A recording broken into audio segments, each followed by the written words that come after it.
Bonjour ou bonsoir. Tout dépend à quelle heure vous regardez cette vidéo de votre chroniqueur habituel de l'ODJ Média et de la web radio R212. J'ai le plaisir de partager avec vous un sujet qui perturbe toutes les rédactions des médias, à savoir: pourquoi notre cerveau tombe dans le piège des fake news? Ce n'est pas seulement une bataille entre journalistes et manipulateurs, entre fact-checkers et complotistes, c'est une bataille cognitive. Les journalistes sont en face de plusieurs dilemmes au quotidien. Comment retourner ces mécanismes des fake news au service de l'information vérifiée? Comment cohabiter avec ce plaisir de comprendre vite qui dépasse le besoin de vérifier lentement et qui serait l'économie du cerveau selon les experts qui ne cessent de répéter: notre cerveau préfère une explication fausse mais simple à une vérité complexe. Alors, le défi du journalisme contemporain n'est pas seulement de vérifier les faits, mais de réapprendre à parler au cerveau humain. Dans un monde où chaque minute déverse un flot de contenu, où la vitesse de propagation l'emporte sur la fiabilité, une question cruciale s'impose. Pourquoi notre cerveau, pourtant conçu pour analyser, s'orienter, décider, tombe-t-il si facilement dans les pièges des fausses informations? Et surtout, comment retourner ces mêmes leviers au profit de la vérité? Ce n'est pas seulement une bataille entre journalistes et manipulateurs, entre fact-checkers et complotistes, c'est une bataille cognitive. Elle se joue dans nos synapses, dans nos biais, dans notre besoin viscéral de donner du sens au chaos. Pour comprendre et réagir, il faut commencer par reconnaître que la fake news n'est pas une erreur d'information. C'est une arme psychologique, mais aussi que notre cerveau serait une machine à croyances et non pas une machine à vérité. Voyons un peu plus sur ce sujet. Notre cerveau ne cherche pas la vérité, il cherche la cohérence. Face à un flux d'informations chaotiques, il privilégie ce qui confirme ce que nous croyons déjà. C'est ce qu'on appelle le biais de confirmation. Une fake news efficace ne crée pas une nouvelle croyance, elle active une croyance dormante. Les neurosciences le montrent. Lorsqu'on lit une information conforme à nos attentes, nous produisons de la dopamine. Le plaisir de comprendre vite dépasse le besoin de vérifier lentement. C'est l'économie du cerveau. La fake news exploite aussi notre biais d'attribution externe. Si quelque chose ne va pas, c'est forcément à cause d'un complot, d'un ennemi, d'une manipulation. Notre cerveau préfère une explication fausse mais simple à une vérité complexe. Les plateformes ont compris ce réflexe primitif. Une info courte, clivante, émotionnelle se propage mieux. Pas parce qu'elle est crédible, mais parce qu'elle est compatible avec nos failles. Le cerveau humain est prioritairement émotionnel. L'émotion précède la raison. On ne vérifie pas ce qui nous choque, nous inquiète, nous indigne. On partage. Et en partageant, on renforce l'illusion de vérité. Ce phénomène a un nom: effet de vérité illusoire.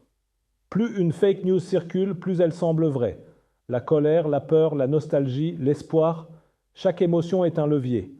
Une info fausse, mais émotionnellement bien calibrée, fera plus de dégâts qu'un rapport complet et rigoureux. Les propagateurs de fake news le savent, un tweet peut battre un livre blanc. La bataille ne se joue donc pas sur les arguments, mais sur l'affect. Autre faille cognitive, la surcharge. Nous sommes bombardés d'informations, nous scannons plus que nous lisons, nous formons des conclusions avant d'avoir des preuves. Pour préserver de l'énergie mentale, le cerveau simplifie. Il filtre, étiquette, range. Dans ce processus, la nuance meurt. Comme l'explique le psychologue Daniel Kahneman, notre système de pensée rapide, intuition, réflexe, prend le dessus sur le système analytique, raisonnement, lenteur. Ce système rapide est parfait pour fuir un danger. Il est catastrophique pour vérifier une info. Les fake news s'y glissent avec précision. Elles sont courtes, faciles à mémoriser, structurées comme un récit, et l'être humain adore les récits. Nous sommes des animaux narratifs. Alors on doit constater, dans la presse, le prestige des sources est mort.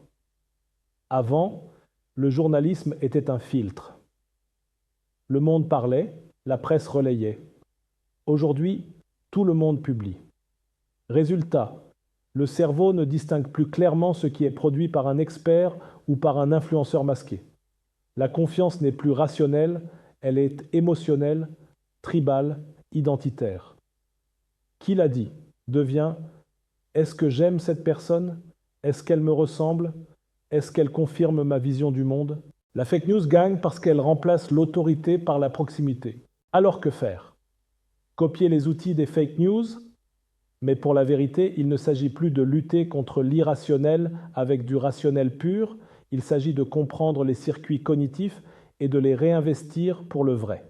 Première stratégie, raconter la vérité comme un récit. Le journalisme n'est pas condamné à être froid, technique, monotone. L'info devient puissante lorsqu'elle devient narrative. Une enquête, ce n'est pas que des faits, c'est un parcours, un conflit, une tension. Deuxième stratégie, injecter du contexte sans enfouir la clarté. Ce n'est pas la complexité qui décourage, c'est la confusion. On peut être nuancé sans perdre en force. L'effort n'est pas de simplifier la réalité, mais de rendre la complexité lisible.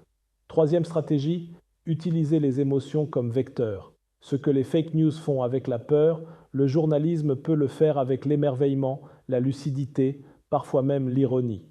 La vérité ne doit pas être neutre, elle doit être vivante. Quatrième stratégie, recréer la confiance, mais différemment. Pas via l'autorité verticale des médias historiques, via la transparence, la méthode, la preuve visible, l'interactivité. Le public doit voir comment l'info est produite. Les coulisses deviennent un argument de crédibilité. Cinquième stratégie, éduquer sans sermonner. Ce n'est pas en humiliant les croyants qu'on corrige leurs croyances.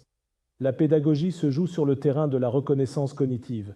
Mieux vaut dire « Je comprends pourquoi tu y as cru, moi aussi ça m'aurait piégé, voici ce qu'on sait ». Le vrai défi, cohabiter avec le doute. On ne s'immunise pas contre les fake news, on s'entraîne à douter intelligemment.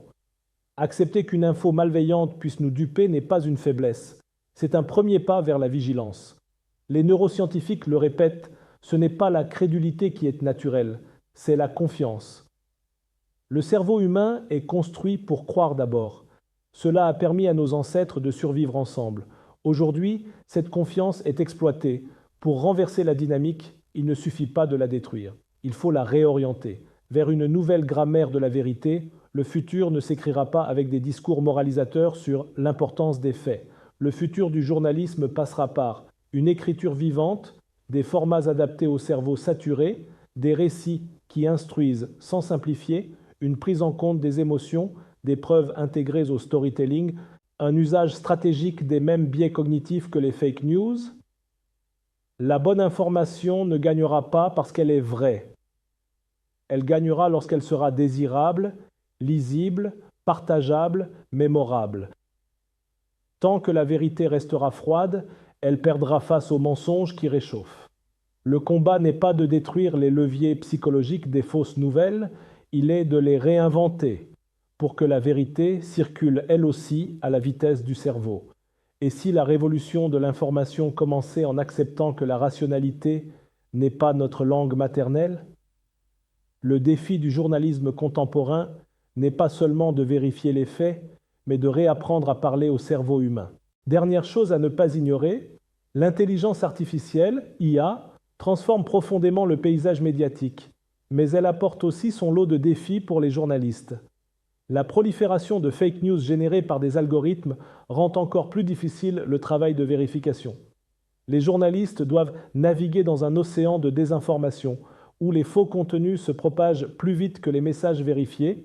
En outre, l'IA modifie les attentes du public, qui cherche une personnalisation accrue, rendant la tâche encore plus complexe pour ceux qui doivent maintenir des standards éthiques tout en s'adaptant à ces nouvelles exigences. La pression augmente et les journalistes, en plus de leur rôle traditionnel de médiateur, doivent désormais devenir des experts en décryptage technologique pour ne pas se laisser submerger par la quantité et la rapidité des informations disponibles. Voilà, c'était votre chroniqueur Adnan Benchakroun, au micro de l'ODJ Média. Je tenais absolument à partager avec vous ce sujet qui nous concerne tous, avec la conviction que mes propos sont là pour ouvrir le débat, même s'ils peuvent être contredits demain ou paraître dépassés après-demain. C'est le jeu de la chronique.